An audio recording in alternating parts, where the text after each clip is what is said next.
Haider industry کی عمارت کے اندر سب اپنی اپنی روٹین کا کام سر انجام دینے میں مصروف تھے۔ کانفرنس روم میں میٹنگ جاری تھی۔ باہر سے ایک ڈیلیگیشن آیا تھا۔ فارنر کلائنٹ اسکرین کی جانب دیکھتے ہوئے پروجیکٹ کا اگلا لائحہ عمل بغور سننے میں مگن تھے، جبکہ پاور سیٹ پر بیٹھے طلال حیدر کی پرسوچ نگاہیں بظاہر تو اسکرین پر جمی تھیں، لیکن اس کا دل و دماغ تو پچھلی دوپہر کی اس ساعت میں ہی ٹھہر سا گیا تھا۔ آخر تم دھوکہ دینا کب چھوڑو گے؟ اس ایک جملے میں کیا پوشیدہ تھا؟ درد، صدمہ، بے یقینی؟ طلال حیدر فیصلہ نہیں کر سکا۔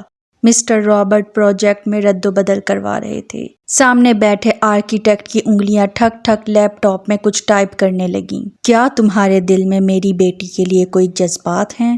ٹیم کے ممبران باری باری اپنی رائے کا اظہار کرنے لگے۔ مس کیتھرین ہاتھ ہلائے اپنے برٹش لہجے میں ایریا کے ڈیزائن پر تبصرے کر رہی تھیں۔ خدا را میرے پاک جذبات کو یہ نام مت دیں۔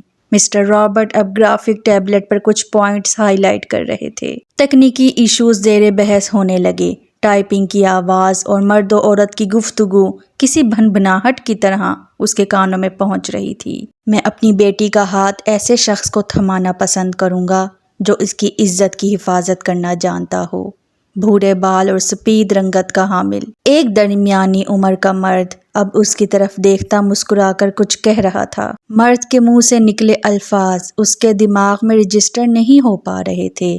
طلال خالی خالی نظروں سے اسے دیکھے گیا۔ تمہیں مجھ سے میری بیٹی کو مانگنا ہوگا، ورنہ اسی وقت اپنے قدم واپس پھیر لو اور دوبارہ کبھی اس راستے پر مت آنا۔ وفد کا سربراہ اس سے ہاتھ ملا کر کانفرنس روم سے باہر نکل رہا تھا۔ طلال نے اپنے قدموں کو راہداری کی طرف بڑھتے پایا۔ قطار در قطار لگے کیبن میں سب اپنے کی بورڈ میں سر دیے کام میں مگن تھے۔ میں آپ کے یقین پر اعتبار کرنا چاہتی ہوں۔ وہ لفٹ میں سوار تھا۔ اس کے ارد گرد لوگ خوش گپیوں میں مصروف نظر آ رہے تھے۔ چند منٹ بعد اس نے اپنے آپ کو عمارت کے داخلی دروازے پر کھڑا دیکھا، جہاں سے ایک لینڈ کروزر زن کر کے نکل رہی تھی۔ اس کے برابر دراز قد کی لڑکی بھی موجود تھی، جس نے وائٹ پینٹ کے ساتھ یلو ٹاپ پہن رکھا تھا۔ شاید وہ مستقل اس کے ساتھ قدم سے قدم ملا کر چلتی آ رہی تھی۔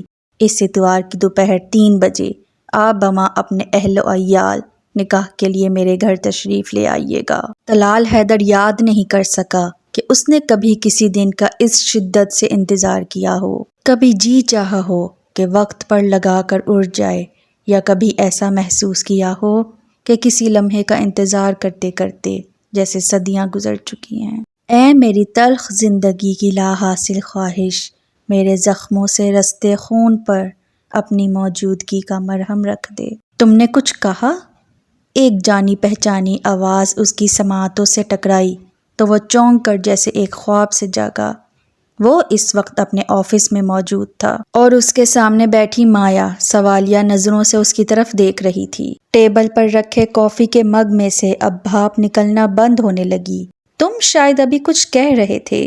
ہاں، نہیں، ڈیلیگیشن کے پروجیکٹ کا نیکسٹ ایریا فائنل ہو گیا۔ اس نے یکدم بات بدل دی۔ طلال، تمہاری طبیعت تو ٹھیک ہے نا؟ طلال کے لیپ ٹاپ آن کرتے ہاتھ سست پڑے۔ یس، آئی ایم پرفیکٹلی فائن۔ لگتا تو نہیں؟ آج تمہارا بیہیو بہت مختلف تھا، جیسے کہ تم یہاں ہو کر بھی یہاں نہیں ہو۔ مسٹر رابرٹ نے کافی مرتبہ تمہیں متوجہ کرنے کی کوشش کی، بٹ نو رسپانس۔ لگتا ہے اس مرتبہ تم اپنے آپ کو گھر چھوڑ آئے تھے۔ مایا نے ہنستے ہوئے پچھلی بات کا حوالہ دیا جب اس نے میٹنگ غائب دماغی کے ساتھ اٹینڈ کی تھی۔ اس کی بات پر طلال بھی ہلکا سا مسکرا دیا۔ کچھ دیر تک دونوں میز کے اطراف میں آمنے سامنے بیٹھے لیپ ٹاپ اور فائلز کھولے نئے پروجیکٹ کو ڈسکس کرتے رہے۔ روشنیوں نے پورے آفس کو جگمگا رکھا تھا۔ گھڑی کی سوئیاں تیزی سے اپنا کام سر انجام دینے لگیں جب آفس کی بلند بالا کھڑکیوں سے شام باسی ہوتی دکھائی دینے لگی تو مایا نے تھک کر سیٹ کی پشت سے ٹیک لگا لی۔ سنڈے کو تم میری طرف آ جانا، پھر ایک ساتھ ہی پی سی چلے جائیں گے، مایا نے تھکے ہوئے انداز میں کہا۔ سنڈے کو پی سی کیوں؟ طلال یکدم چونکا۔ چوہان بلڈرز کے ساتھ ہماری میٹنگ ہے، ریممبر؟ مایا کی یاد دہانی کروانے پر اس نے مضطرب انداز میں آنکھیں میچیں۔ اب وہ اسے کیا کہتا کہ کل سے تو وہ اپنے آپ کو ہی بھولا بیٹھا تھا۔ یہ میٹنگ کیا چیز تھی؟